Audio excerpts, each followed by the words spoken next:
Good evening, dear listeners. Imagine yourself nestled in a warm bed, wrapped in a soft blanket, drifting toward sleep as I, your quiet storyteller, guide you gently through a time when cold was not just a sensation but a living force, shaping the fates of those who faced it.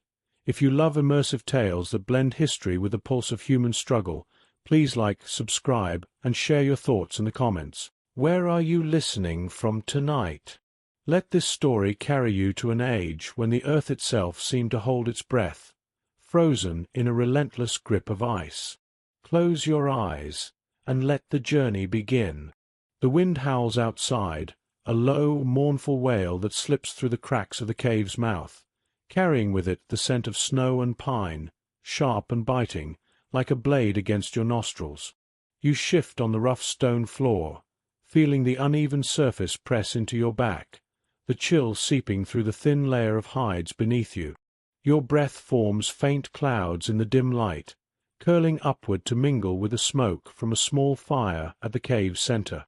The flames flicker, casting trembling shadows on the walls, jagged shapes that dance like spirits of the long-forgotten. It is a night in the heart of the last glacial maximum, some 20,000 years ago, when the world was locked in ice, and survival was a daily bargain with the elements.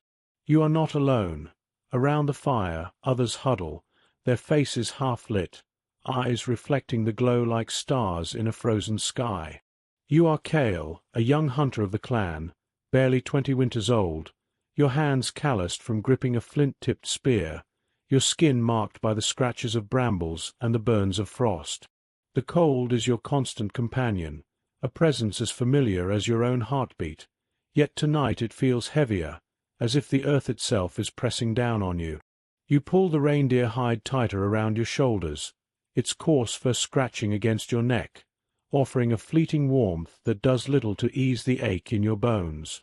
The fire crackles, spitting embers that glow briefly before fading into ash, and you listen to the sounds of the cave, the soft breathing of your kin, the distant drip of water from an icicle at the entrance, and the ever-present moan of the wind, like a beast prowling just beyond the light. "Will it ever end, Kale?" whispers Lyre, the elder woman seated across the fire, her voice soft but heavy with years. Her hands, gnarled as the roots of an ancient tree, work a piece of sinew, threading it through a bone needle to mend a torn hide.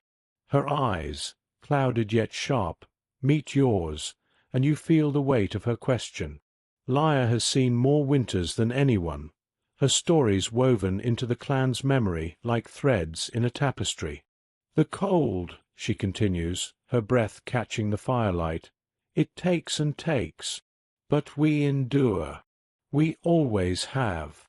Her words linger, a mix of defiance and weariness, and you nod, though doubt gnaws at you like the hunger in your belly. The last glacial maximum, as later generations would call it, was a time when ice sheets stretched across much of the northern hemisphere, covering lands in a glittering, unyielding shroud. The world was colder by some 6 to 10 degrees Celsius than today, a fact etched into the bones of those who lived then, preserved in the sediment layers studied by modern scientists. In Europe, where you sit now in this imagined cave, the ice reached as far south as modern Germany, forcing humans like your clan to adapt or perish. You've heard Lyre speak of a time before, when the summers were longer, when herds of mammoth and reindeer roamed in numbers that seemed endless. Now, the herds are scarce, the winters endless, and every day is a dance with survival. You rise, careful not to disturb the others, and step toward the cave's entrance, drawn by a need to see the world beyond. The cold greets you like a slap, stinging your cheeks and tightening the skin across your knuckles. Outside, the landscape is a study in white and shadow. Snow blankets the ground, broken only by the dark silhouettes of pine trees, their branches heavy with frost. The sky is a deep, endless black, pierced by stars that glitter like chips of ice. You inhale, and the air is sharp, carrying the faint metallic tang of snow and the earthy musk of frozen soil. Somewhere in the distance, a wolf howls, its cry echoing through the valley, a reminder that you are not the only hunter in this frozen world. "Kale, come back to the fire," calls Tora, your younger sister, her voice a mix of worry and command. At 15 winters, she is fierce, her dark hair braided tightly, her eyes bright with a fire that refuses to bow to the cold. She sits cross-legged, scraping a reindeer antler with a flint tool, shaping it into a harpoon point. The rhythmic scrape-scrape of her work is a steady counterpoint to the wind's wail, a sound that grounds you, pulling you back from the edge of the unknown. You smile faintly, returning to the fire's warmth, feeling the contrast between the biting cold outside and the fleeting heat within. Tora's hands move with purpose, each motion a small act of defiance against the world's cruelty. The fire is the heart of your clan, a fragile thread tying you to life. You've learned its secrets from Lyre, how to coax a spark from flint and pyrite, striking until your fingers ache, how to feed it with dry moss and twigs, then larger branches until it roars, how to bank it with stones to keep it smouldering through the night. The process is sacred, a ritual as vital as breathing. Without fire, there is no warmth, no cooked food, no protection from the predators that lurk in the dark. You glance at the small pile of wood near the cave wall, knowing it won't last the week. Tomorrow you'll venture out, braving the snow to gather more, your breath fogging as you drag branches through drifts that reach your knees. Food is another constant worry. Tonight the clan shares a meager meal, strips of dried reindeer meat, tough and chewy, with a faint smoky flavor that lingers on your tongue, a handful of frozen berries, their tartness sharp enough to make your mouth water, and a broth made from boiled bones, greasy and warm, sipped from a hollowed-out gourd. You savor the broth's heat as it slides down your throat, warming your chest, a brief reprieve from the cold that clings to you like a second skin. Lyre tells stories of feasts in her youth, great hunts where the clan felled a mammoth, its meat feeding them for weeks, its bones carved into tools, its hide sewn into shelter. Such abundance feels like a myth now, as distant as the stars. "Kale," Tora says, pausing her work, "tell me about the great beasts again." Her voice is soft, almost pleading, as if the story might summon warmth or hope. You hesitate, glancing at Lyre, who nods, her needle still moving. You settle beside Tora, the fire's heat brushing your face, and begin, your voice low and steady, weaving a tale you've heard from the elders. Long ago, before the ice grew so thick, the plains teemed with mammoths, their tusks curving like the crescent moon, their footsteps shaking the earth. We followed them, our spears sharp, our hearts brave. One hunt could feed us through a winter. You pause, letting the image settle, seeing Tora's eyes widen, her imagination painting the scene. The story is more than entertainment. It's a lifeline, a way to keep the clan's spirit alive. Archaeological records confirm these hunts. Spear points lodged in mammoth bones, found in sites across Europe, tell of a time when humans were both predator and prey in a world ruled by giants. Your clan, part of the Gravettian culture, as later scholars would name it, was skilled in survival, crafting tools from flint and bone, sewing hides with sinew, and painting the cave walls with ochre and charcoal to honor the spirits of the animals they hunted. These details, preserved in the earth, are the threads of your existence, woven into every task, every story. But the cold is relentless, and it shapes more than your body. It shapes your mind, your fears, your dreams. You've seen clan members lost to it. Old Bren, who wandered too far and was found frozen, his face peaceful as if sleeping. Young Mira, who fell through thin ice, her screams haunting your dreams. Each loss is a wound, yet it binds you closer to those who remain. You look at Tora, her hands still now, her face lit by the fire, and feel a surge of protectiveness. She is your reason to keep going, to face the cold, to hunt, to survive. Lyre sets aside her needle, her eyes distant. "The spirits are restless," she murmurs, her voice like the rustle of dry leaves. The cold grows stronger, but there are whispers of a place, far to the south, where the ice retreats, where the herds still roam. Her words hang in the air, heavy with possibility.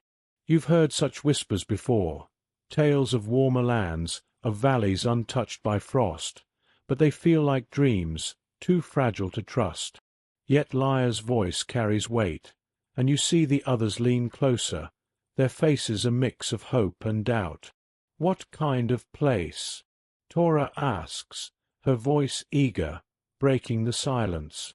Liar smiles faintly, her fingers tracing the edge of her hide. A place where the sun lingers, where the ground is soft with grass, not ice. But the journey is long, and the path is not kind. She pauses, her eyes meeting yours, and you feel a spark of something. Fear, perhaps, or anticipation. The idea of leaving the cave, your only home, is daunting, yet the thought of staying, of facing another winter with dwindling food and wood, is no less terrifying. You lie back, the stone cold against your spine, and stare at the cave ceiling, where faint traces of ochre paintings, bison, horses, handprints, seem to move in the firelight. The wind outside grows louder, its howl a challenge, a call to action. You wonder what lies beyond the valley, beyond the ice. The clan has survived here for generations, but survival is not enough. You crave something more, a spark of hope to carry you through the dark. Liar's words echo in your mind, a seed planted, and you sense that this whisper of a warmer land will change everything. As the fire burns low, casting long shadows, you close your eyes, the cold a weight on your chest, the warmth of the clan a fragile shield. Tomorrow you'll face the snow, the hunger, the endless fight to live another day. But for now you rest, the story of the great beasts and the promise of a distant land lingering like the last note of a song. What will you choose, Kale? To stay, or to chase a dream through the ice? Thank you for joining me in this frozen world, dear listeners. If this tale stirred your imagination, please leave a like, share your thoughts in the comments, and subscribe for the next chapter of our journey. What would you do in Kale's place? Stay or seek the unknown? But the whisper of that distant land is spreading, and its call will soon reach others, stirring hearts and setting paths in motion. The fire in the cave burns low, its embers pulsing like the last breaths of a dying star, casting a faint orange glow across the faces of your clan. You, Kale, sit cross-legged on the stone floor, the coarse reindeer hide beneath you prickling your thighs, its chill seeping through despite the warmth of the flames. The air smells of smoke and damp earth, a heavy scent that clings to your nostrils, mingling with the faint musk of unwashed bodies huddled close. Outside, the wind howls, a relentless wail that rattles the icicles at the cave's mouth, each gust carrying the promise of another brutal day. It is morning now, the sky beyond the entrance a pale grey, streaked with clouds that seem to press the cold deeper into the valley.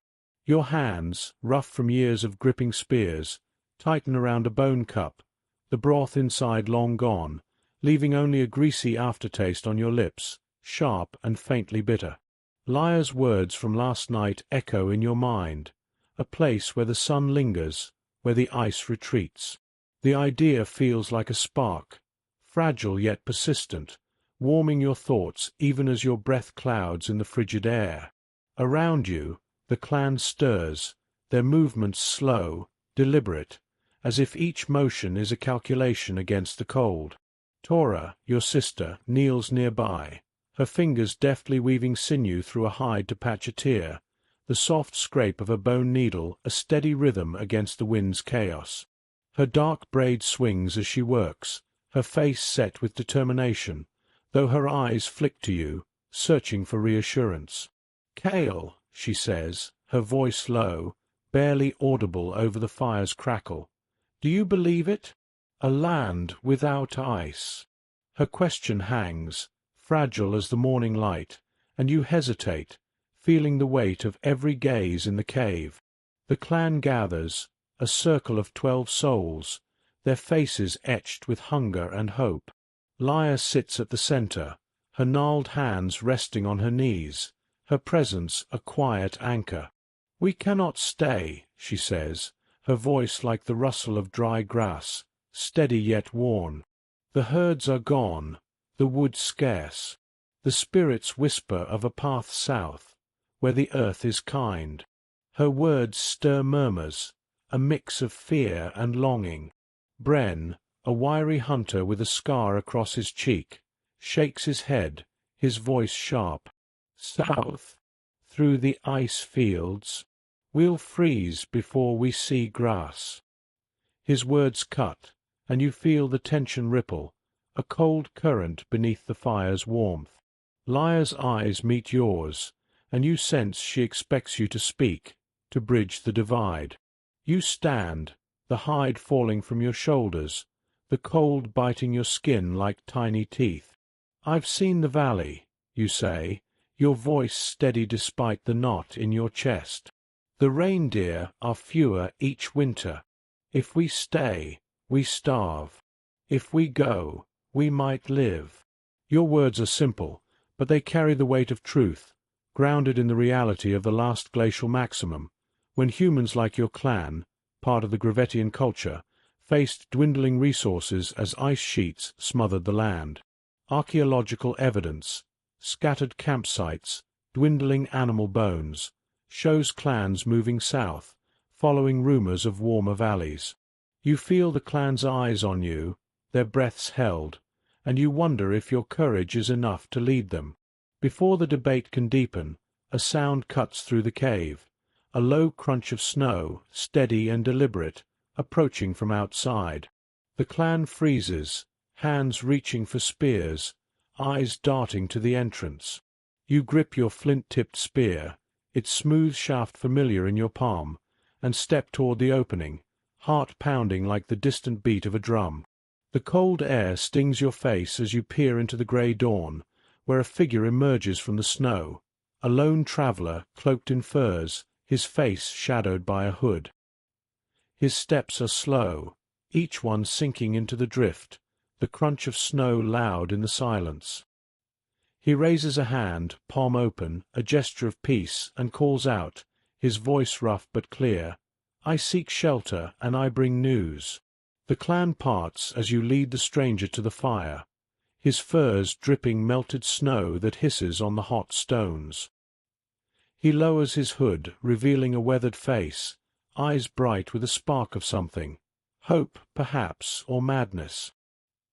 His name is Varn, a wanderer from a distant clan, and as he warms his hands, the scent of wet fur and pine needles rises, sharp and unfamiliar. "I've seen it," he says, his voice low, drawing every ear. "A land south, beyond the great ice. Rivers that flow, not freeze. Grasses that sway under a warm sun." His words paint a picture, vivid and tantalizing. You imagine the ripple of green fields, the sound of water over stones, the taste of fresh berries bursting on your tongue, sweet and warm, unlike the frozen scraps you know. Varn's tale spreads like fire through dry grass, igniting the clan. Tora leans forward, her hands still, her eyes wide. "What else?" she asks, her voice a mix of awe and hunger.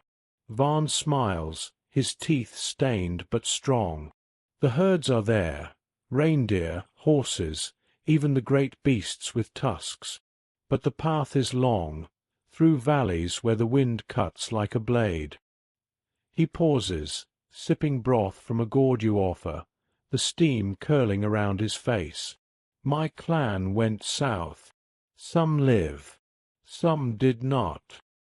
His words carry a shadow, and you feel the cold creep back, a reminder of the risks. Migration, as later archaeologists would note, was a gamble. Sites like Dolny Vesterness show evidence of clans moving, trading tools and stories, but also graves, markers of those lost to the journey. You step outside again, needing air, the traveller's words heavy in your mind. The snow stretches endless before you, a white sea broken by dark pines, their branches sagging under frost.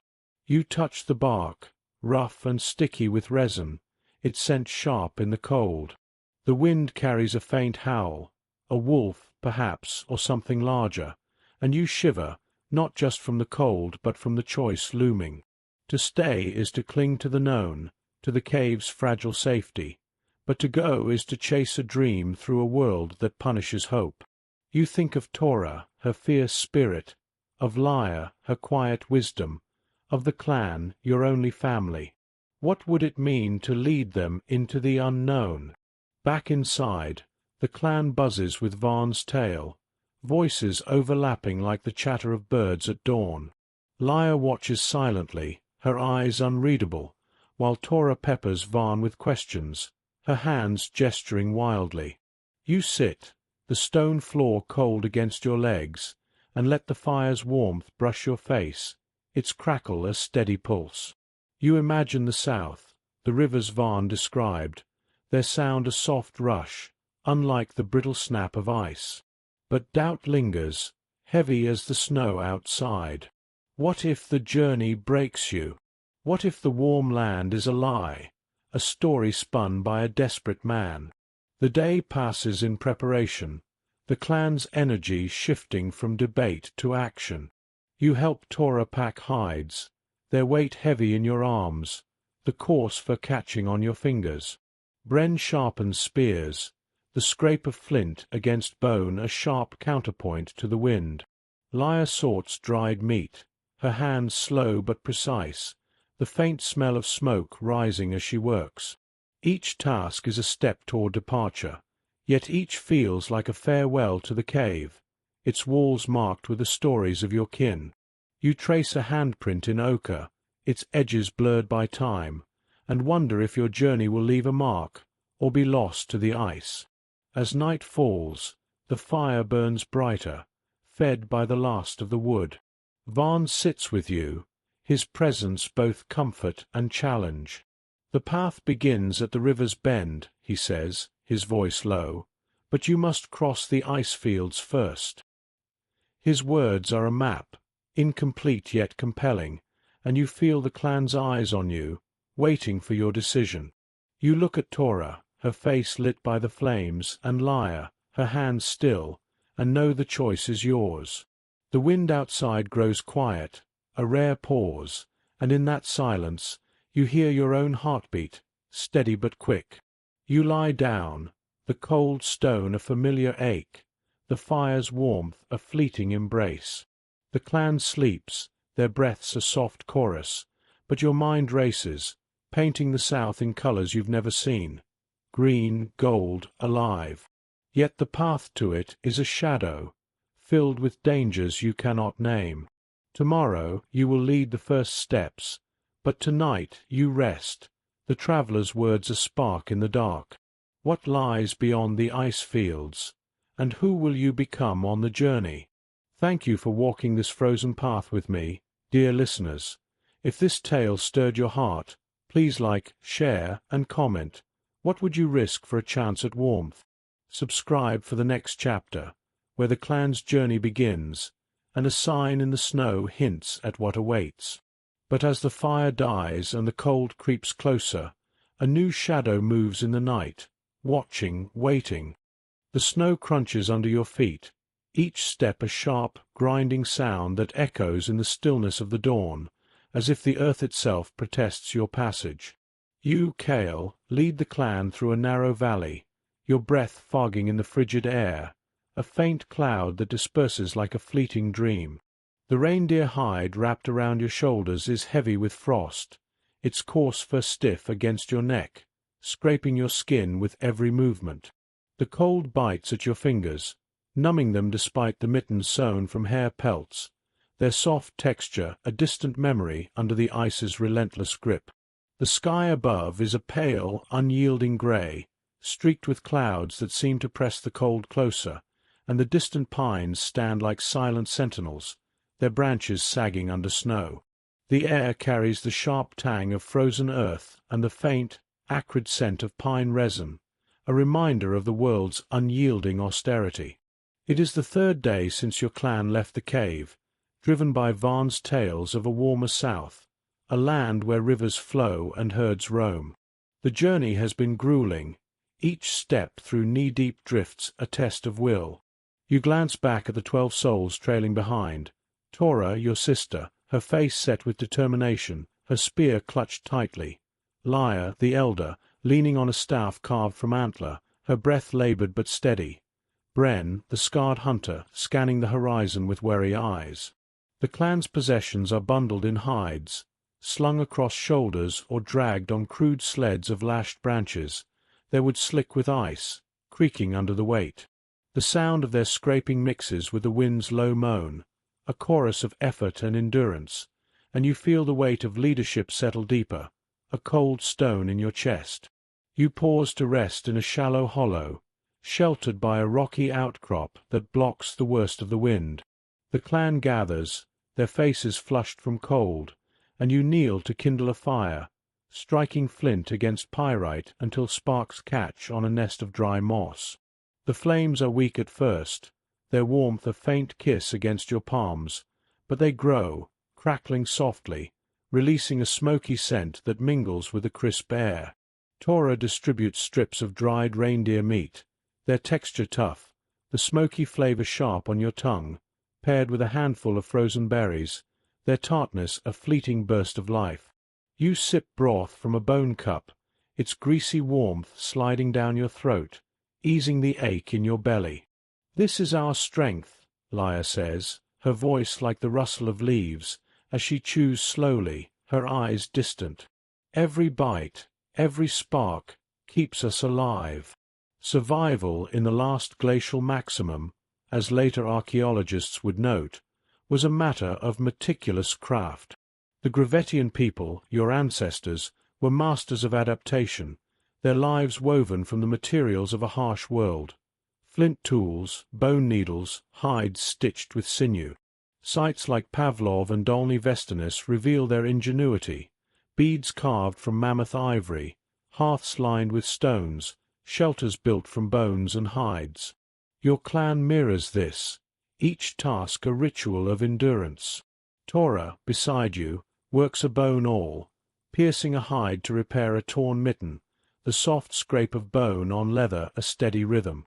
You watch her hands, quick and precise, and feel a surge of pride. At 15 winters, she carries the clan's future in her fingers. The day is spent in labor, each moment a battle against the cold. You hack at a fallen pine with a flint axe, its blade chipping the frozen wood, each strike sending a jolt through your arms, the wood's grain rough under your touch. The scent of pine sap rises, sharp and clean, a contrast to the musty hides you carry. Bren and another hunter, Sura, scout for tracks, their boots sinking into the snow, leaving deep prints that fill quickly with fresh flakes. They return with news of reindeer spoor, faint but promising, and you feel a flicker of hope, though the wind's howl reminds you of the hunt's dangers. Wolves prowl these valleys, their cries a distant echo, and you've seen their tracks, claw marks etched in the ice like warnings. Night falls, and the clan huddles in a makeshift shelter of hides stretched over branches, the structure swaying in the wind. It seems leaking cold that prickles your skin. The fire is small, fed by precious wood, its light painting the shelter's walls with shifting shadows, like the cave paintings you left behind. You lie on a bed of spruce boughs, their needles soft but cold, their faint piney scent a comfort. Sleep is elusive, the ground hard beneath you, the cold seeping through the hides, making your bones ache. Torah curls beside you, her breath warm against your shoulder, her presence a reminder of why you endure. "Kale," she whispers, her voice barely audible over the wind, "what if the south is just more ice?" You don't answer, but her question lingers, a shadow in the dark. Morning brings a new routine. You boil snow in a hide pouch, the steam rising in curls, its warmth a brief caress on your face. The clan eats sparingly, rationing the meat, the hunger a constant gnaw in your gut. Laia teaches the younger ones to weave cord from plant fibers, her hands guiding theirs, the fibers rough and brittle, their faint grassy smell a memory of warmer days. "This kept our mothers alive," she says, her voice steady, and you see the children's eyes widen, their small hands mimicking her motions. "These skills, passed down through generations, are your clan's lifeline, etched into the archaeological record, cordage impressions in clay, tools worn smooth by use. The cold shapes every choice, every moment. You wrap your feet in fresh hides, the fur soft but quickly damp, and check your spear, its flint tip sharp, its shaft worn smooth by your grip. The act is meditative, grounding you, but the wind's howl pulls you back to the present. You lead the clan onward, following Varn's directions toward the river's bend, the snow deeper now, clinging to your legs like a living thing. The air tastes of ice, sharp and clean, and you squint against the glare of sunlight on snow, the world a blinding white broken by dark rocks and distant trees. Each step is a labor, your muscles burning, your breath a steady rhythm against the wind's chaos. Varn walks beside you, his stories a steady drip of hope. "The South has rivers that sing," he says, his voice rough but warm, "and grasses that brush your knees, soft as a child's touch." His words conjure images. You see green fields, feel the warmth of a sun that lingers, hear the rush of water over stones. But his eyes hold a shadow, a flicker of loss, and you wonder what he's left unsaid. The journey has already cost you. One sled broke, its wood splintering with a crack like a bone snapping, forcing you to abandon precious hides. The clan is quieter now, their faces drawn, the cold a constant weight. As dusk falls, you spot a cave in the distance, its mouth a dark promise of shelter. The clan quickens, driven by the need for rest, but as you approach, a sound stops you, a low growl, deep and guttural, rising from the shadows. You grip your spear, its weight reassuring, and squint into the dark, where eyes gleam, reflecting the fading light. The clan freezes, their breaths held, the air thick with the musky scent of fur and danger. A cave lion, its presence a threat etched into the bones of this world, as archaeologists would later find in caves across Europe, where claw marks and human tools tell of desperate encounters. You stand, heart pounding, the cold forgotten in the face of this new peril. Tora's hand brushes yours, her touch warm, grounding, and Lyre's voice whispers behind you, calm but urgent, "Kale, choose quickly. The cave is shelter, but it is not yours alone. Will you fight, flee, or find another way? The journey south has only begun, and already the ice demands its price." Thank you for enduring this frozen path with me, dear listeners. If this tale stirred your heart, please like, share, and comment. What would you do in Kale's place, facing the lion's growl? Subscribe for the next chapter, where the clan's survival hangs in the balance, and a stranger's tale brings new hope and new fears. But as the shadows deepen and the growl grows louder, something else watches from the snow, its intent unknown. The snow stretches before you, a vast, glittering plain under a sky bruised with twilight, its edges tinged with the faint pink of a sun long gone. You, Kale, stand at the mouth of the cave, the cold biting your cheeks, a sharp sting that tightens your skin and makes your breath catch.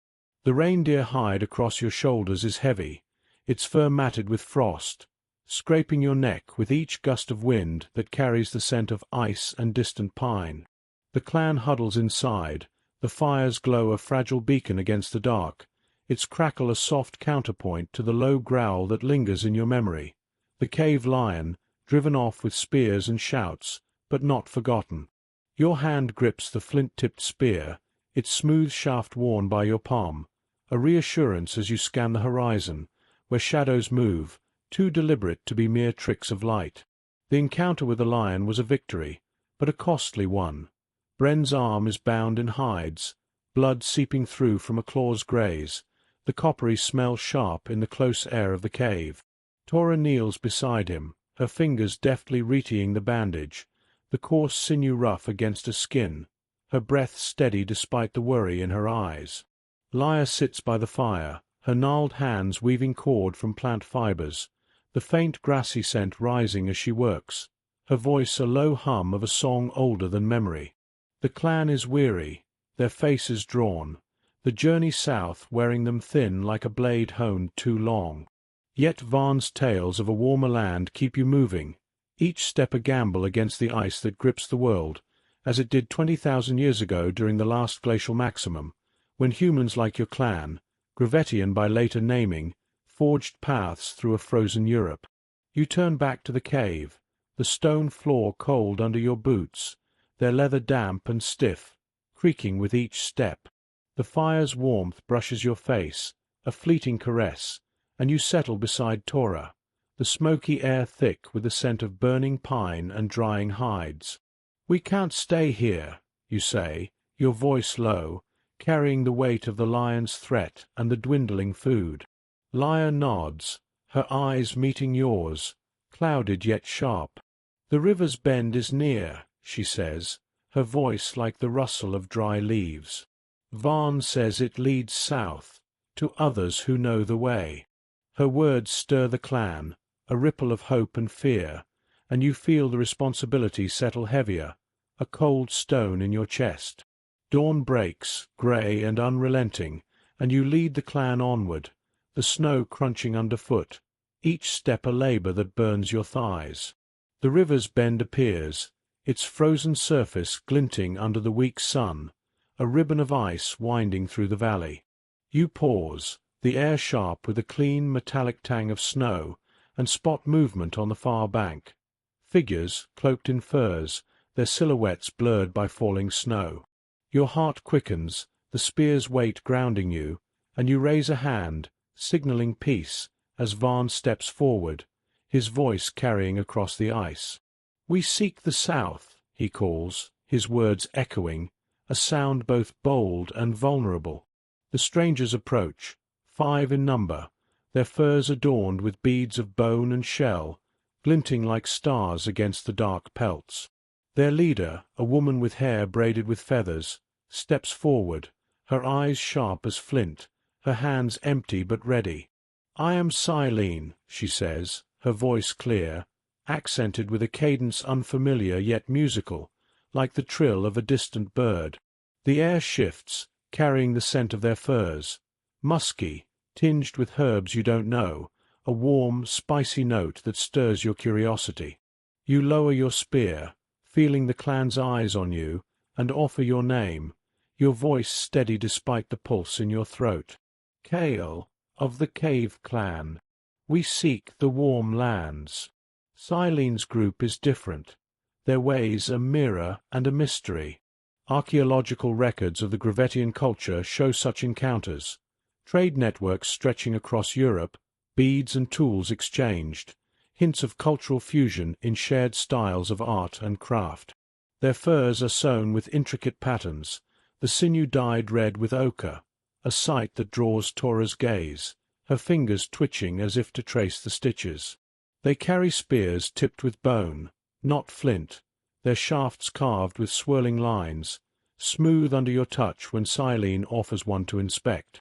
The weight is unfamiliar, lighter, and you feel a spark of wonder, tempered by caution. "Your people are skilled," you say, returning the spear, and Silene smiles, a flicker of warmth in the cold.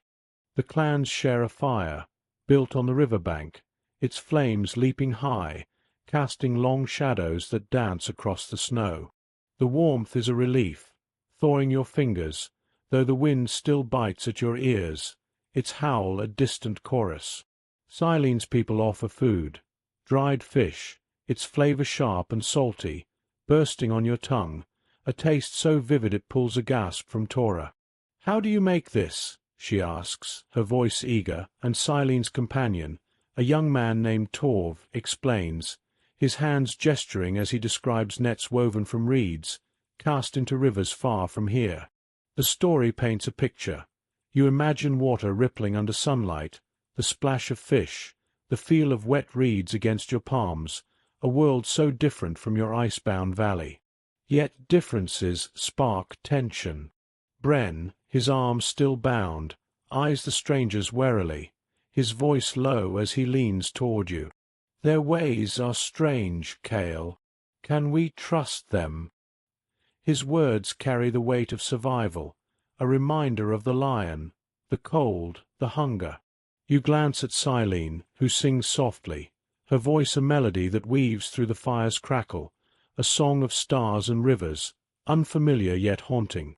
Lyra listens, her hands still, and whispers, "Their spirits speak to ours, but their path may not be ours." The contrast is stark. Your clan's songs are of hunts and endurance, theirs of waters and skies, and you feel the gap between you, a chasm bridged only by the fire's shared warmth.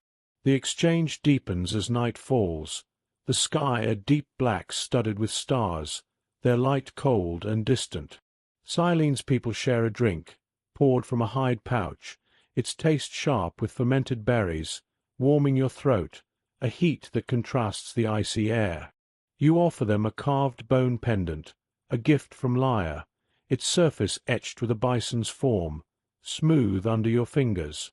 Silene accepts it, her touch lingering, and offers a shell bead, its surface iridescent, catching the firelight like a trapped rainbow. The exchange is a ritual, a bridge of trust, but you sense the fragility. One wrong word, one misstep, and the fire could become a battleground.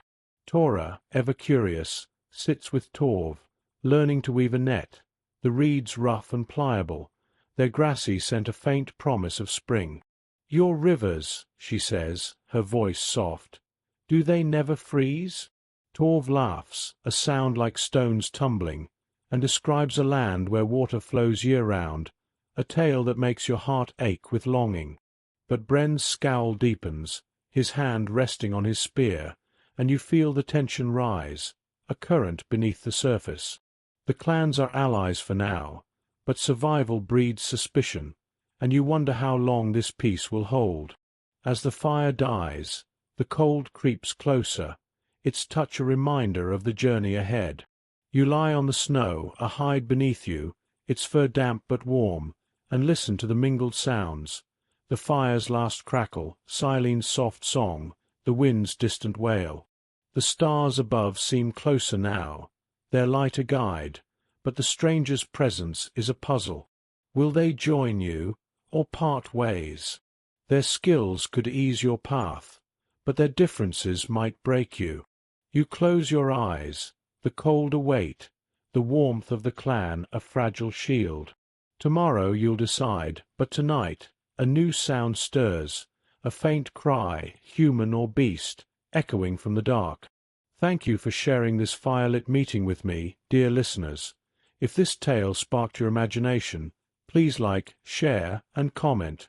What would you offer a stranger to build trust? Subscribe for the next chapter, where the clans face a choice, and a cry in the night reveals a hidden threat. But as the stars fade and the cold tightens its grip, something moves closer, its purpose unclear. The wind cuts through the valley, a sharp, keening wail that slices at your ears, carrying the faint, musky scent of snow-damp fur and something darker, blood, perhaps, or decay. You, Cale, stand at the edge of the camp, your boots sinking into the snow, their leather stiff and cold, gripping your feet like a vice. The reindeer hide across your shoulders is heavy, its coarse fur crusted with ice, scraping your neck with each gust that whips through the pines, their branches creaking like old bones. The sky is a heavy grey, pressing down, the weak sunlight barely warming your face, its faint glow swallowed by the endless white of the snow. Your spear, its flint tip glinting dully, feels heavier today, a weight matched by the hunger clawing at your belly, a hollow ache that sharpens every thought. It is the 5th day since meeting Silene's clan at the river's bend, and the uneasy alliance holds, though cracks are forming. The cry in the night, a human wail, not a beast's, has left the camp restless, eyes darting to the shadows beyond the fire's reach. You glance back at the shelter, a fragile frame of branches and hides, swaying in the wind, It seems leaking cold that prickles your skin. Inside, the fire burns low, its embers pulsing faintly, casting jagged shadows on the faces of both clans. Tora sits close to the flames, her hands trembling as she chews a strip of dried fish, its salty tang sharp but fleeting, doing little to fill the void in her stomach. Lyra, ever steady, works a bone needle, her fingers slow, the faint scent of smoked hide rising as she stitches. Silene's people huddle nearby, their murmurs a soft hum, their herb-scented furs a contrast to your clan's familiar musk. Hunger is the first shadow. The clan supplies are dwindling, the shared meals meager. A handful of frozen berries, their tartness a cruel tease. Scraps of reindeer meat, tough and stringy, the smoky flavor barely masking its age, and a thin broth, greasy and lukewarm, sipped from bone cups. You feel the hunger in your bones, a dull ache that mirrors the cold, and see it in Tora's eyes, her usual spark dimmed. "Kale," she whispers, her voice barely audible over the fire's crackle. "How much longer can we last?" Her question cuts, and you have no answer, only the memory of Varn's promise, a land of plenty, still days away. Archaeological records of the Gravettian people show this struggle. Bones from sites like Dolny Vesternis reveal malnutrition, teeth worn from chewing tough roots, a testament to survival's cost. The second shadow is betrayal. Bren, his arm still bound from the lion's claw, has grown quieter, his eyes narrowing when Silene's people speak. Last night, you caught him whispering to Sura, another hunter, their voices sharp, their hands gesturing toward the strangers' packs. "They hoard food," Bren mutters now, leaning close, his breath sour with hunger. "I saw Torv hide a pouch. Fish, maybe more." His words sting, sowing doubt, and you feel the weight of leadership tighten, a cold band around your chest. You glance at Silene, her face lit by the fire, her braided hair adorned with feathers that sway gently, and wonder if trust is a luxury you can afford. The Gravettian world was not without conflict. Broken tools and scattered bones at some sites hint at skirmishes, perhaps over resources, a reminder that survival breeds suspicion. You step outside, needing air, the snow crunching underfoot, its cold seeping through your boots, numbing your toes. The valley stretches before you, a white expanse broken by dark pines, their branches heavy with frost, their scent sharp and clean. The wind carries a faint howl, a wolf, distant but close enough to raise the hairs on your neck. You grip your spear, its shaft smooth from years of use, and scan the horizon, where the river's frozen curve glints under the fading light. The cry from last night lingers in your mind, a human voice, desperate, cut short. Was it a lost traveler, or something closer, hidden among you? The thought chills you more than the wind, and you feel the fragility of the clan's bond, a thread stretched thin. Back inside, tension simmers. Silene's people share a song, their voices rising in a haunting melody, like the rush of a river you've never seen, its notes weaving through the fire's crackle. Tora listens, her hands still, her eyes bright with wonder, but Bren's scowl deepens, his hand resting on his spear.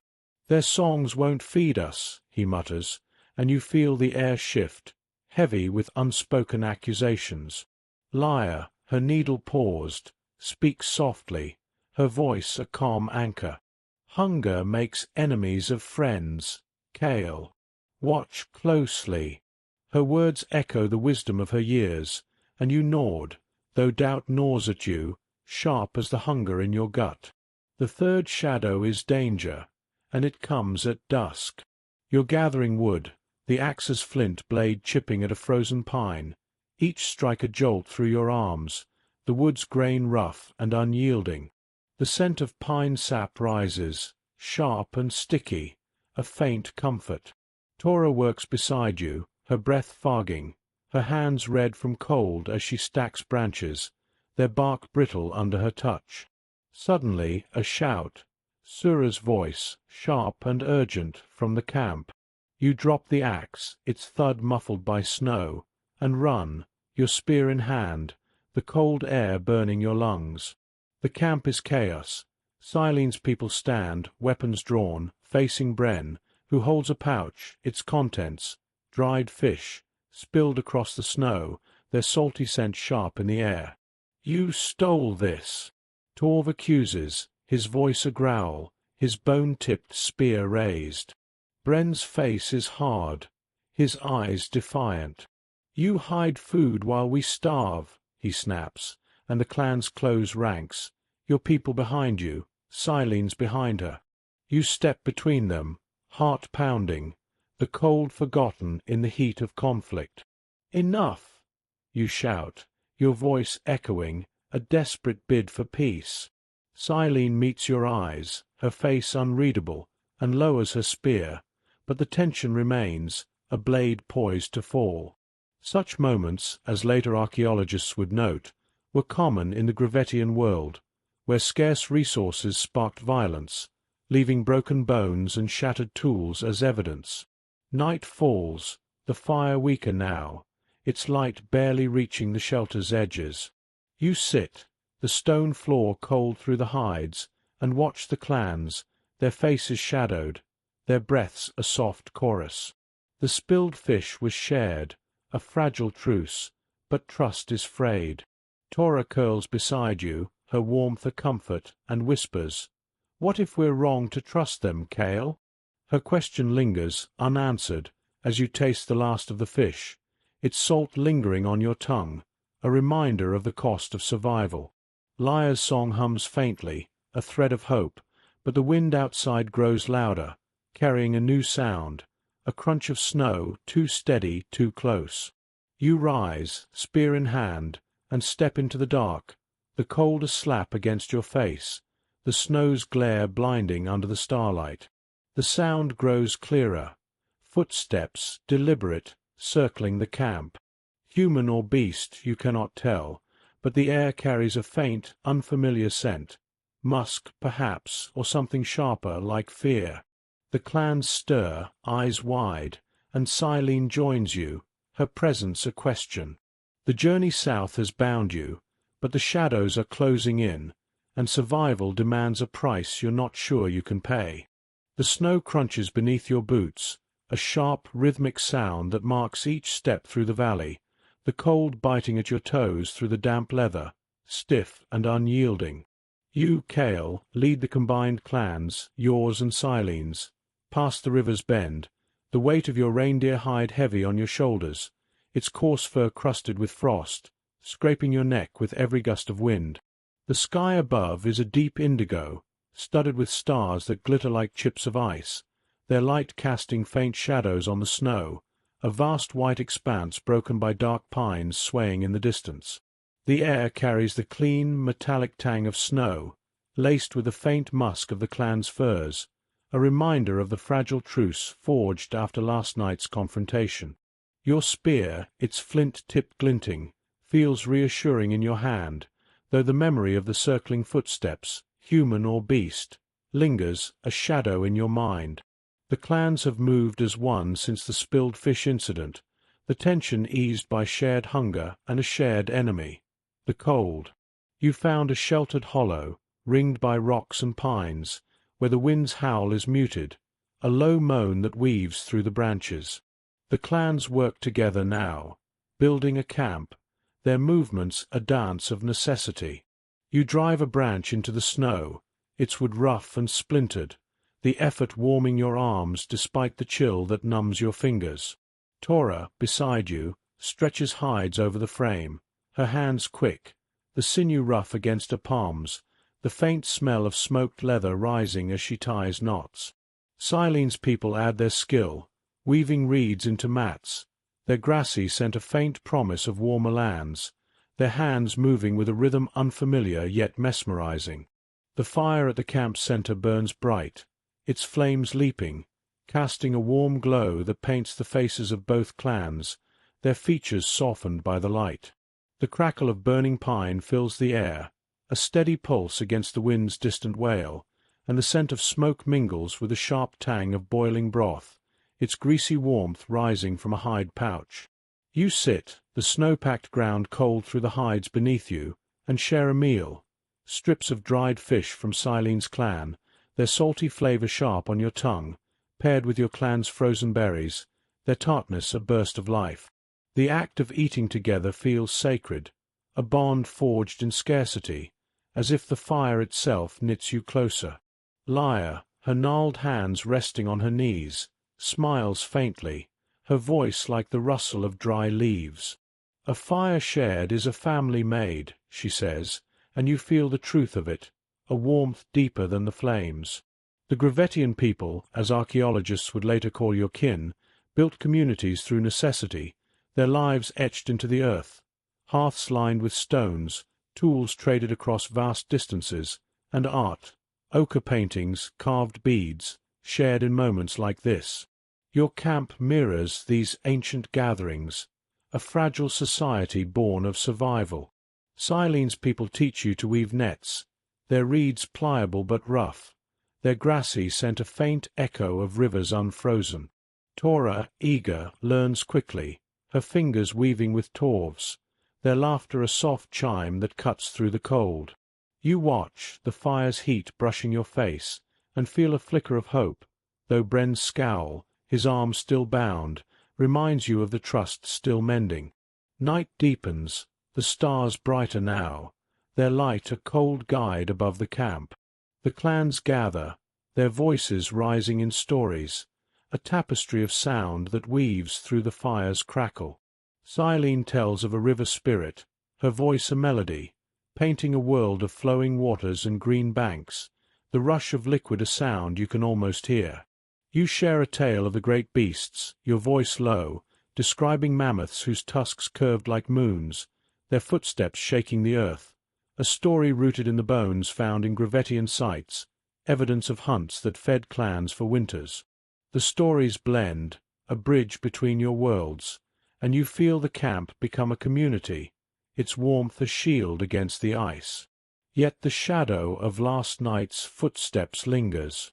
You patrol the camp's edge, the snow soft underfoot, its cold seeping through your boots, the air sharp with pine and frost.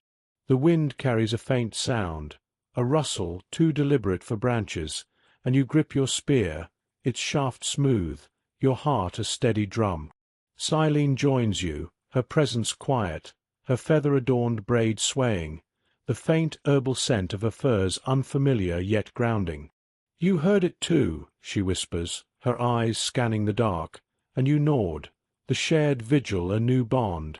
The camp's laughter fades behind you, replaced by the silence of the valley, broken only by that rustle, closer now, a promise of danger or discovery. Morning brings work, the clans united in purpose. You carve a spear shaft, the woods grain rough under your flint blade, each scrape a meditation, the pine scent sharp in your nostrils.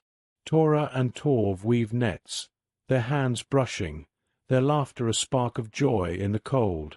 Lyra teaches Silene's children to paint with ochre, their small fingers smearing red on a flat stone, the earthy smell mixing with the fire's smoke. The camp hums, a fragile society, but Bren's silence grows heavier, his eyes darting to the stranger's packs, his distrust a shadow that threatens the warmth. You feel the balance shift, the community a delicate thread stretched across the ice. As dusk falls, the clans share a song, your voices blending, a chorus of survival that rises above the wind's howl. The fire's glow paints the camp, a haven in the dark, and you taste the last of the broth, its warmth a fleeting comfort in your throat. But the rustle returns, louder now, circling closer, and you stand, spear in hand, the cold a weight, the community a strength. What watches from the dark, and will it bind you closer or tear you apart? Thank you for sharing this firelit community with me, dear listeners. If this tale warmed your heart, please like, share, and comment. What binds you to others in the face of shadows? Subscribe for the next chapter, where the clans face what lurks beyond, and a choice tests their unity. But as the rustle grows louder, a figure steps into the light, its purpose a mystery. The snow falls softly now, a delicate veil that dusts your shoulders, each flake a fleeting prick of cold against your skin, melting into the coarse reindeer hide that wraps you tightly. You, Cale, stand at the edge of the camp, your boots sinking into the fresh powder, their leather damp and stiff, gripping your feet like a second skin. The valley stretches before you, a vast white canvas under a sky heavy with stars, their light sharp and cold, casting faint shadows that dance across the snow. The air carries the clean, metallic tang of frost, laced with a faint piney scent of the nearby trees, their branches bowing under the weight of ice. Your spear, its flint tip dulled by use, rests heavy in your hand, a companion through the trials of this journey south, where the promise of warmth feels both closer and impossibly far. The figure in the dark last night was no beast but a lone child, shivering, her small form cloaked in tattered furs, her breath a faint cloud in the starlight. You brought her to the fire, her skin cold as the snow, her eyes wide with fear and hunger. Silene named her Mira, after a river in her stories, and now she sleeps, curled beside Torah, her soft breaths a fragile addition to the camp's chorus.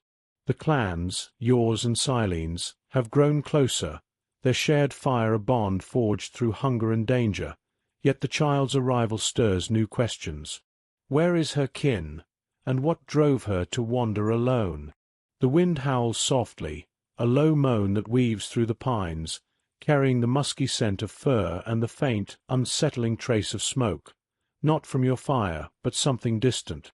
The camp is a living tapestry, woven from the efforts of both clans. You kneel by the fire, its flames crackling, their warmth a gentle caress against your face, chasing away the cold that numbs your fingers. The scent of burning pine fills the air, sharp and comforting, mingling with the greasy aroma of boiling broth, its steam curling upward like a prayer. Torah distributes strips of dried fish, their salty tang sharp on your tongue, paired with a handful of frozen berries, their tartness a fleeting burst of life. Silene's people add their touch, a paste of crushed roots, its earthy flavor strange but nourishing, spreading warmth through your chest. The act of eating together, once a truce, is now a ritual, a thread tying you to something larger, a community born of survival. Lyre, her gnarled hands steady, carves a bone pendant, its surface etched with a spiral, smooth under her fingers, a gift for Mira. "This is our legacy," she says, her voice like the rustle of dry leaves, her eyes clouded yet piercing. "What we make, what we share, lives beyond us." Her words echo the Gravettian world, where artifacts, beads, tools, paintings, found in sites like Pavlov and Dolny Vesternes speak of a culture that endured through craft and connection. Your clan's tools, flint blades and bone needles, are now joined by Silene's woven nets and dyed sinew, a fusion that strengthens you. You touch the ochre handprint on a nearby rock, its edges blurred by frost, and feel a connection to those who came before, their marks a testament to survival. The clans gather, their voices a soft hum, sharing stories that weave a shared history. Silene speaks of a river that sings, its waters shaping her people's songs, a tale rooted in the trade networks of the Gravettian era, where ideas flowed like rivers across Europe. You tell of the great beasts, their tusks curving like moons, a story etched in the mammoth bones found in ancient camps. Torah, her braid swinging, teaches Mira to weave cord, the fibers rough and grassy, their scent a faint echo of spring. The child's small hands fumble, but her laugh, soft and clear, is a spark in the cold, binding the clans tighter. Yet Bren, his arm healing but his trust thin, watches silently, his eyes darting to the horizon, where the smoke's faint scent lingers. The day is spent in labor, each task a step toward permanence. You sharpen a flint blade, its edge biting your thumb, the pain sharp but grounding, the stone's cold surface smooth under your touch. Silene's people build a windbreak, their reeds woven tight, their grassy smell a contrast to the pine's sharpness. The camp grows, a fragile village, its shelters stronger now, their hides taut against the wind's pull. Archaeological evidence shows such camps, temporary yet vital, where clans shared tools and knowledge, leaving behind hearths and carved bones. Your camp mirrors this, a society forged in the ice, its legacy in the nets, the pendants, the stories shared by firelight. Night falls, the stars brighter, their light a cold guide. The fire's glow paints the camp, its warmth a shield against the dark, but the distant smoke grows stronger, its acrid scent cutting through the pine. You patrol with Silene, the snow soft underfoot, its cold seeping through your boots, the wind carrying a faint crackle, not your fire, but another, hidden in the valley. "Someone's out there," Silene whispers, her breath warm, her eyes sharp, and you nod, the spear's weight steady in your hand. The clans are a community now, but the world beyond is vast, and not all fires are friendly. What legacy will you leave if the shadows close in? The wind has softened, no longer a biting howl but a gentle sigh, brushing your face with a warmth that feels foreign, like a forgotten memory stirring in your bones. You, Cale, stand on a rise overlooking a valley, the snow thinning to reveal patches of dark earth, speckled with green blades that sway under a sun that lingers longer than you've ever known. Your reindeer hide, once heavy with frost, hangs loose, its coarse fur warm against your shoulders, the familiar scrape softened by the air's new gentleness. The scent of damp soil rises, rich and earthy, laced with a faint sweetness of budding grass, a stark contrast to the metallic tang of ice that has defined your life. Below, the valley hums with life. A river glints, its surface rippling under the sunlight, its soft rush a song that fills the air, blending with the distant calls of birds, their notes sharp and unfamiliar. The clans, yours and Silene's, have reached the south, the land Varn promised, after weeks of trudging through snow, hunger, and shadows. The glow on the horizon, that acrid smoke from the last night, was no enemy but a sign. Another clan's fire, a beacon in the dark, guiding you to this place. Your boots, worn and damp, sink into the soft earth, a sensation so different from the unyielding snow that it startles you, grounding you in this new reality. Your spear, its flint tip chipped from use, rests against a rock, its smooth shaft warm under your palm, a relic of the journey now quiet in this moment of arrival. Tora stands beside you, her braid loose, her eyes wide as she takes in the valley, her breath quick with wonder. "Cale," she whispers, her voice soft over the river's murmur, "is this home?" The camp below is alive, a tapestry woven from both clans' hands. Hides stretch over frames of lashed branches, their leather taut, the faint smell of smoke and herbs rising as Silene's people add their woven mats, their grassy scent a reminder of their rivers. The fire at the center burns bright, its flames leaping, casting a golden glow on faces no longer drawn with hunger. You kneel by it, the heat a warm caress against your cheeks, chasing away the memory of cold that once numbed your bones. The air carries the savory aroma of roasting meat, a young deer felled by Bren and Torv, its flesh sizzling, its flavor rich and warm on your tongue, paired with roots dug from the soft earth, their earthy taste a gift of this new land. Lyre, her gnarled hands steady, passes a bone cup of fermented berry drink, its sharp sweetness spreading warmth through your chest, a celebration of survival. This valley, as archaeologists would later uncover, was a refuge during the last glacial maximum, a place where Gravettian clans settled, their lives etched into the earth, hearths lined with stones, tools of flint and bone, beads of shell and ivory traded across vast distances. Your camp mirrors these ancient sites, a testament to adaptation. Silene's people teach you to fish with nets, the reeds rough in your hands, their splash in the river a new rhythm, the water's cool touch a shock after years of ice. Tora, her fingers deft, carves a bone pendant for Mira, the child from the snow, its spiral design smooth under her touch, a gift that binds her to the clan. Mira laughs, her voice a clear note, her small hands weaving cord with lyre, the grassy scent of the fibers mingling with the fire's smoke. The clan's stories blend, a legacy taking root. You share tales of the great beasts, their tusks curving like moons, rooted in the mammoth bones found in Gravettian camps, while Silene sings of rivers that never freeze, her melody weaving through the fire's crackle.